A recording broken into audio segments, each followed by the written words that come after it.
Hi everyone, it is 2025 and in this video I want to show you the settings that I'm using right now for drifting in Forza Horizon 5 using the Fanatec CSL DD wheelbase. So let's start with the Fanatec Control Panel. I can share with you what I'm doing right now and what I have on as my tuning setup. Tuning setup 4 is what I use for my drifting in Forza Horizon 5, and as you can see my sensitivity is 990 degree. That's the wheel rotation. I'm looking forward to moving up to 1080, but right now 990 seems to be working just perfectly for me across all cars that I turn into drifters, and I just feel the 990 degree rotation just fits with my style and naturally the amount of turn that I give during a drift. 990 seems to be my magic number. Moving on to force feedback strength, keeping it at max. This system is 8 Newton meters, so we are leaving that untouched. When you go to force feedback scale, leave it peak, also untouched. Natural damper we reduced quite a lot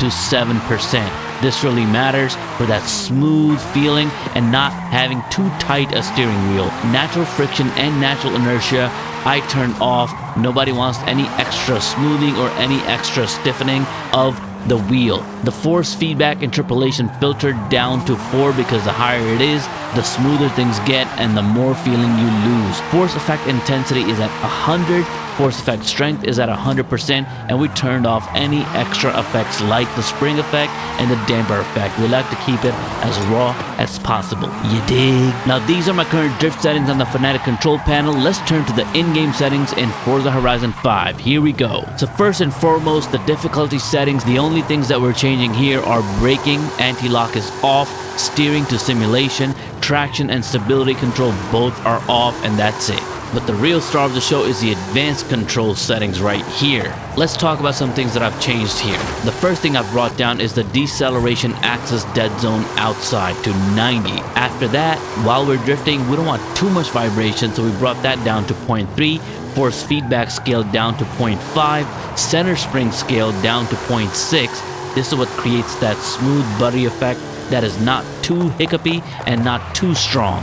The wheel damper scale for the same reason down to 0.6. Also, the mechanical trail scale is up 1.3. Force feedback minimum force is up 1.1. And the remaining things are kind of preference, but you can play around with these settings. I have road feel scale at 0.8, off-road scale at 0.7, and steering sensitivity remains at 0.5. One quick thing I want to add about the force feedback scale, when I had my 5 Newton meter system, I had this at 0.6 also, like the center spring scale and the wheel damper scale.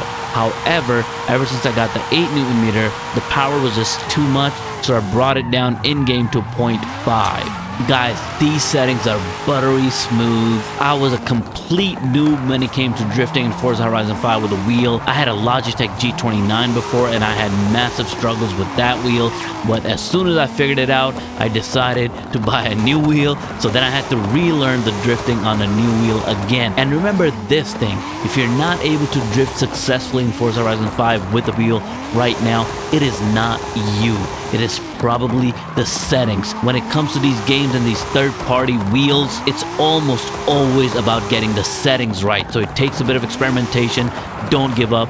Keep driving sideways and let me know what you think about these. Peace.